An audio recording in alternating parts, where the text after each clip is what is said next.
Marvel's culmination of a 22-movie journey is so long it's hard to imagine that anything got left on the cutting room floor or tossed into the writer's room wastebasket. Yet there's plenty of stuff that didn't make it on screen. Here are some planned or even filmed scenes that didn't end up in Avengers Endgame. In October 2018, Marvel announced that Katherine Langford, star of the controversial Netflix drama 13 Reasons Why, shot some scenes for the final Avengers installment. Who exactly she portrayed was kept secret so as to reveal as little about the plot of the movie as possible. But fans were left hanging when they actually saw Endgame, because Langford was nowhere to be found. Only after half the world saw the movie did directors Anthony and Joe Russo reveal that Langford had been hired to play an older version of Tony Stark and Pepper Potts' young daughter, Morgan. The Russos shot a dreamlike scene, which would have mirrored the one featuring Thanos and Gamora from Infinity War, in which Tony would have met the young adult version of Morgan, portrayed by Langford. Joe Russo explained the idea for the axed scene in an interview with the Happy, Sad, Confused podcast a few weeks after Endgame premiered.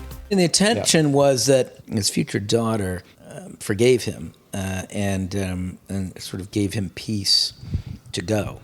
The scene got cut, however, because we'd never actually seen this version of Morgan, and it was just too much in a movie as overstuffed as Avengers Endgame. We showed it to a test audience, and it was really confusing. Well, the climactic battle of Avengers Endgame is one of the most complicated superhero slugfests ever put to film. After Thanos violently confronts the Avengers to reclaim his Infinity Stones, nearly every living hero in the vast Marvel universe comes together to defeat the Mad Titan once and for all. The sequence is as long as it is ambitious, taking up most of the final third of the movie. But if the screenwriter's initial plans had come to fruition, that fight for the ages could have been bigger. According to a New York Times interview with the movie's co-writers, Christopher Marcus and Stephen McFeely, the battle itself would have had a 3-act structure all its own, but when all was said and done, it was overkill. Case in point, among the cuts was a scene within the scene falling during a 3-minute ceasefire.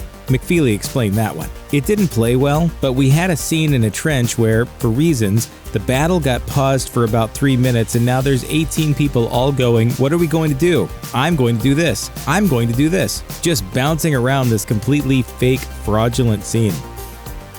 Avengers Endgame was a highly anticipated movie, which left Marvel Studios in a tricky predicament. How could it promote the movie with trailers and not give away anything that hinted at a spoiler? Co-director Joe Russo explained the predicament to the Happy, Sad, Confused podcast way back in May of 2018, after Avengers Infinity War had debuted.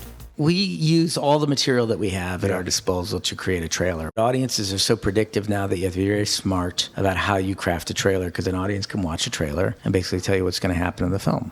So when it came to Endgame, that meant using whatever non-offending footage they had, which by necessity included shots the Russos knew would not appear in the theatrical cut of Endgame. Among those scenes is the sequence of Black Widow training for a big fight by rapidly unloading a firearm at a shooting range. Considering that Black Widow's major contribution to the plot's outcome has little to do with her marksmanship, it's safe to say that this footage just had no place in the final film. Now, speaking of Black Widow, while Avengers Endgame scored high marks with critics and audiences, one of the major qualms fans have is the way in which Black Widow makes her final exit. When Black Widow and Hawkeye head to the planet Vormir to nab the Soul Stone, they learn that one of the two must die to get it. Natasha makes the ultimate sacrifice, diving off a cliff to her demise. According to screenwriters Christopher Marcus and Stephen McFeely in the New York Times, they first wrote the scene the other way. Said McFeely, "Jen Underdahl, our visual effects producer, read an outline or draft where Hawkeye goes over.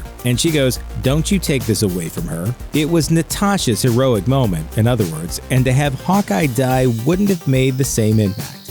Check out one of our newest videos right here. Plus, even more Looper videos about the Marvel Cinematic Universe are coming soon. Subscribe to our YouTube channel and hit the bell so you don't miss a single one.